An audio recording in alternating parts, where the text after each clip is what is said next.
Welcome to this week's edition of Coach Prep. Coach Don and I are here in the Cherokee Batting Range podcast studio getting ready to record episode number 60. Today we're going to talk about pitching strategy and pitching to contact, trying to get easier outs. Before we do that, let's talk about Cleat It Up, cleatitup.com.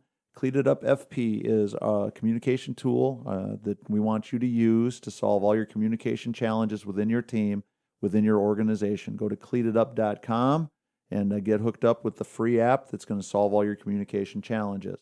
We also want to talk about our other presenting sponsor, which is NextAir. NextAir is a Memphis-based industrial gas, medical gas, research gas, welding supply, and safety PPE supplier. With strategically placed retail locations, sales branches, and distribution centers throughout the Southeast, NextAir is never too far away. They maintain centralized product warehouses to serve you better and be more reliable. Through our services, you can receive the products you need when you need them. Our fleet of trucks will get you the gas you need when you need it. If you're interested in any NextAir product or service, or just want to talk through your options, please get in touch. Our customer care team at 888-639-2474 will help you find the branch or outside sales rep in your area. Please reach out to NextAir. They'll take care of all your needs. And finally, let's talk about Patreon. Coach Don and I are asking our listeners to help us if you can. Become a patron. Go to patreon.com. It's patreon.com/everythingfastpitch. Love doing Coach Prep. We love doing everything fast pitch. We just need some help from our listeners that can.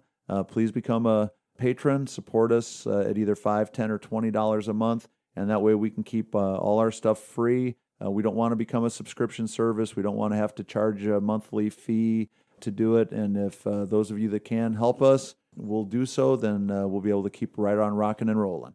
And that's one of those commitments they can start or stop anytime, right, Tori? Absolutely. But we'd love for them to jump on board and see if they can help us out when they can. Yes, please. All right. So, Don, our topic for today is pitching to contact. And one of those things that I think sometimes we need to remind everybody of the value of an out. And however you get that out is a victory for us on defense. But that there's kind of a misconception, I think, or a misunderstanding, I think, for too many pitchers and too many pitchers' parents. The idea of if my kid is a good pitcher is tied almost solely to how many strikeouts they get. No, and if we can think back, there's been tons and tons of pitchers that we've had at Kennesaw State and the schools you've coached too, Tori, that were probably even the most effective pitchers that weren't just strikeout artists, right? Yeah, and don't get me wrong, there's nothing wrong with a strikeout. But let me ask you this question from a coaching perspective. If I told you could have one of these two pitchers, which one would you rather have?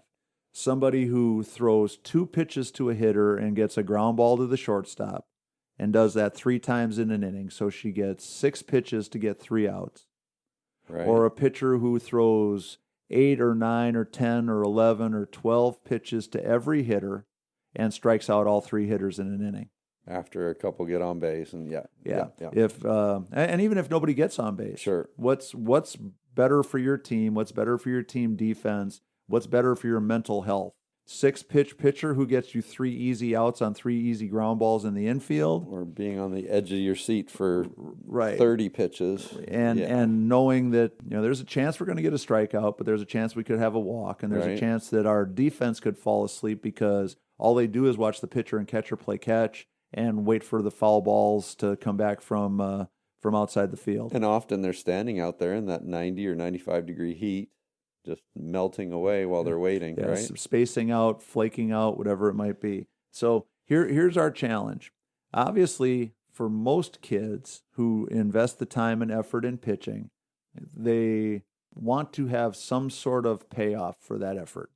And over time and over the statistical history of our game, so much emphasis has been made on strikeouts and so much value has been placed on strikeouts that I think a lot of younger pitchers and a lot of less experienced coaches, less experienced parents value that strikeout at a level that's higher than what it probably really deserves to have.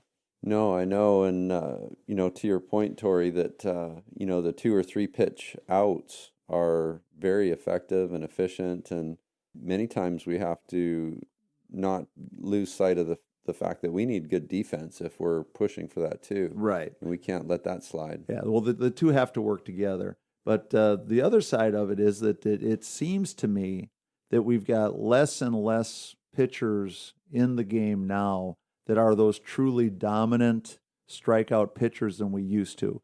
Now, some of that I think is because the hitters are getting better.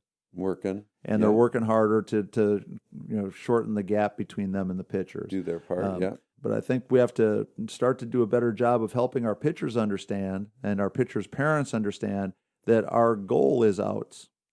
And the easiest way for us to get those outs is what we should all be after.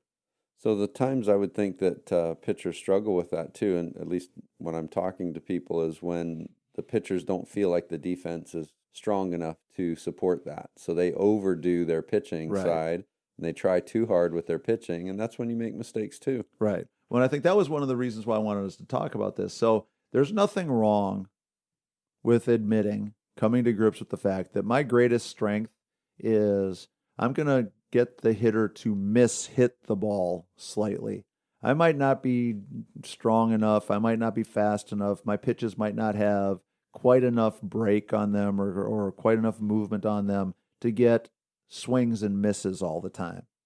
And to start to see that if I can get her to miss the ball by a little bit and get a ground ball or a pop-up, that's probably a more realistic goal for a lot of pitchers than the idea of I'm going to strike hitters out. Right. And again, seeing the game up close and personal now this last several months, that it's clear to me that too many pitchers, whether they're doing it because they want the glory of getting the strikeout or because they don't have faith in their defense to support them if they allow the ball to be hit, but there's way too many kids who don't have strikeout stuff trying to be strikeout pitchers. Right. So whether that's something that's going on in the head of the pitcher or in the head of the pitcher's parents or the head of the pitching coach, I'm not exactly sure.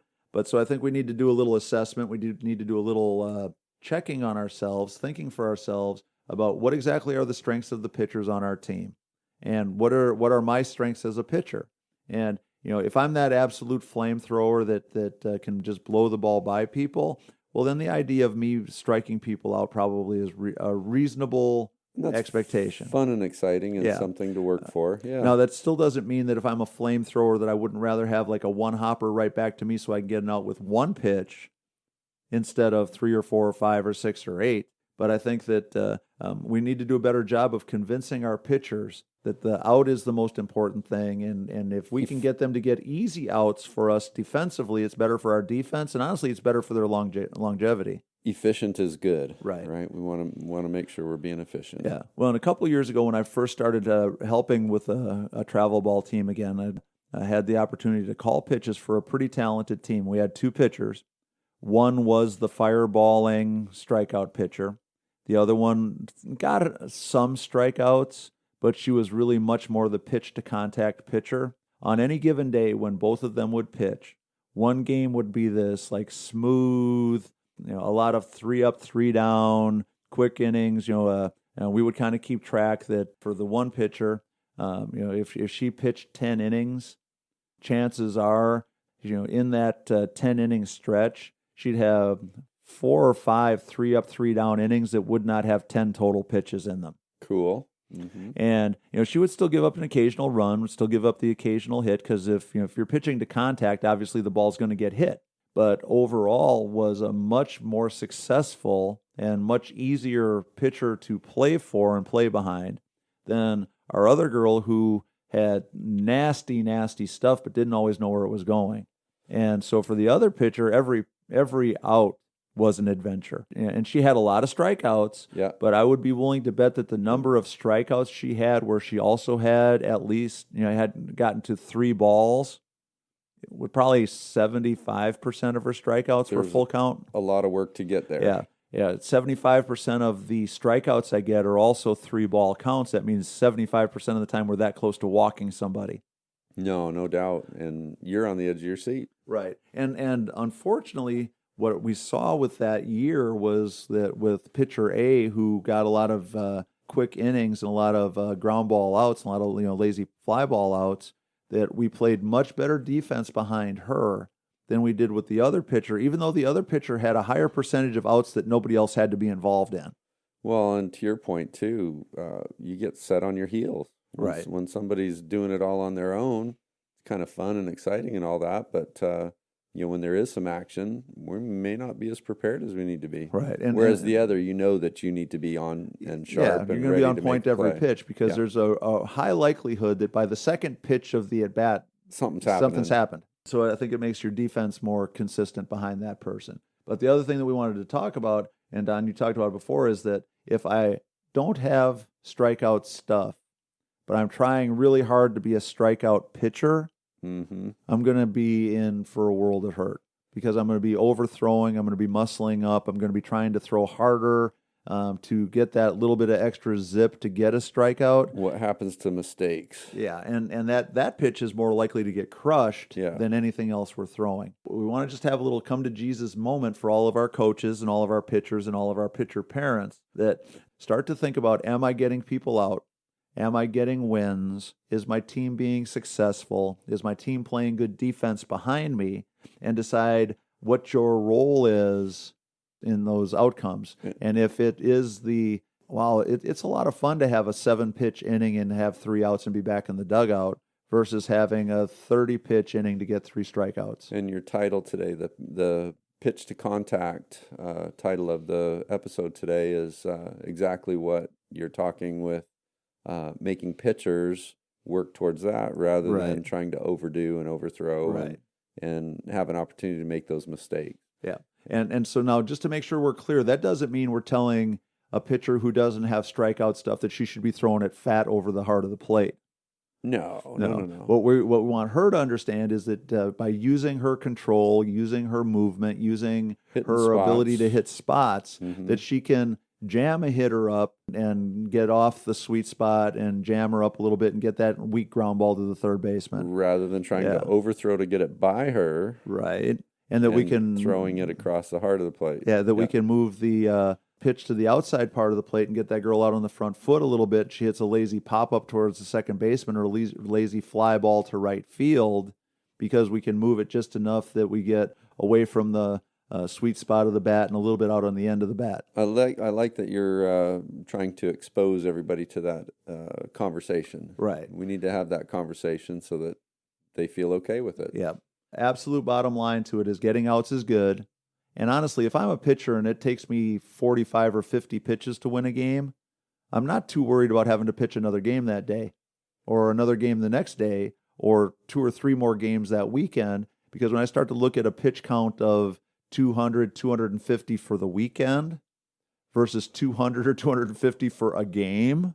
And as you're saying it, Tori, I'm envisioning, these young pitchers just rearing back and throwing just as hard as they can. Yep. When, to your point, if we're a little bit more picky about, hitting spots, changing speeds and stuff like that, we could be a lot more effective and a lot more our longevity for the day and for the weekend and in general will be better, right? Yep. If anybody wants to put it in perspective, the movie Bull Durham, baseball legend. Going to the movie again. Yeah, Crash Davis talks about throw some ground balls. It's more democratic. Because, of course, the pitcher character in the movie is Nuke LaLoosh, who's trying to strike everybody out because he's got the $1 million arm and the 10-cent head. Right. And it takes the veteran catcher to put him in his place and let him know that as long as you get a ground ball out, we're all going to be happy. I think sometimes Crash Davis logic would go a long way in our game. And so it's time for us to make sure that we understand that pitching to contact, getting easy outs, having fast innings is a really, really good thing. And we need to emphasize it. We need to celebrate it. And we need to encourage our pitchers to be thinking strategically around that idea so that they can pitch longer and have more fun doing it. Awesome. I love it. Good topic. So that's going to wrap up Coach Prep for episode number 60. Please check out cleatitup.com, Nexair, and patreon.com/everythingfastpitch. As always, if you have any questions, comments, or things you would like Coach Don and I to talk about, contact us at everythingfastpitch@gmail.com or fastpitchprep@gmail.com. Be sure to click on the subscribe button to get our updates and check out all our coaching and training videos covering all aspects of the game of fast pitch softball: hitting, fielding, catching, and pitching are all covered.